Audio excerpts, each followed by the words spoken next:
हातकणंगले तालुक्यातील रेंदाळ इथल्या जिल्हा परिषदेच्या शाळेत शिक्षकांची कमतरता आहे। या शाळेत शिक्षक भरती करावी या मागणीसाठी शिवसेना उद्धव बाळासाहेब ठाकरे पक्षाचे महेश कोरवी यांनी शाळेच्या प्रवेशद्वारासमोरच ठिय्या मारून आमरण उपोषणाला सुरुवात केली आहे।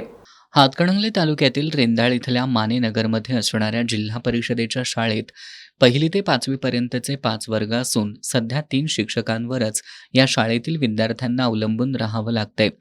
एकाच वर्गात 2 इयत्तामधील मुलांना बसवून शिक्षण देण्याची वेळ शिक्षकांवर आली आहे। तर येत्या महिनाभरात 3 मधील 1 शिक्षकही निवृत्त होणार आहेत।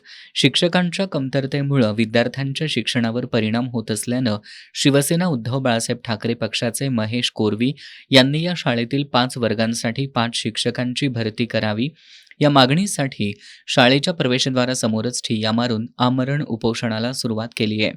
जी जिल्हा परिषदेची मराठी शाळा आहे, या मराठी शाळेमध्ये शिक्षकांची कमतरता फार भासत आहे। या ठिकाणी बऱ्याच वेळा जिल्हा परिषदमार्फत आम्ही आमच्या रेंदाळ ग्रामपंचायत असेल किंवा जिल्हा परिषद असणाऱ्या प्रभागातील तिथल्या असणाऱ्या अधिकाऱ्यांच्या सोबत आम्ही बऱ्याच वेळा मागणीसुद्धा केलेली आहे, पण या ठिकाणी शिक्षक अद्याप आपल्या ठिकाणी मिळाले नाही आहेत।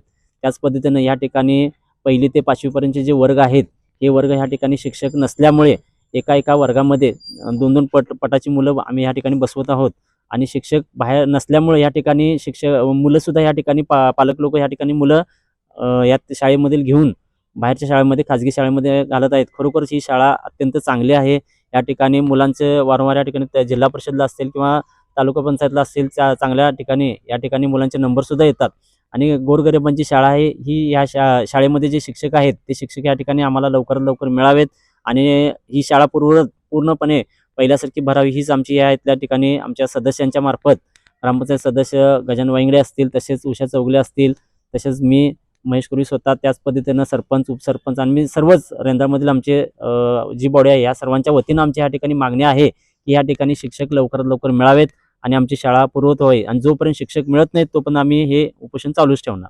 शिक्षकांविना विद्यार्थी कसे ज्ञान आत्मसात करणार? जर विद्यार्थ्यांचा पायाच भक्कम झाला नाही तर विद्यार्थी कसे घडणार असा सवाल करत विद्यार्थ्यांचं भविष्य लक्षात घेता तात्काळ शिक्षक भरती करावी अशी मागणी आता जोर धरू लागली आहे।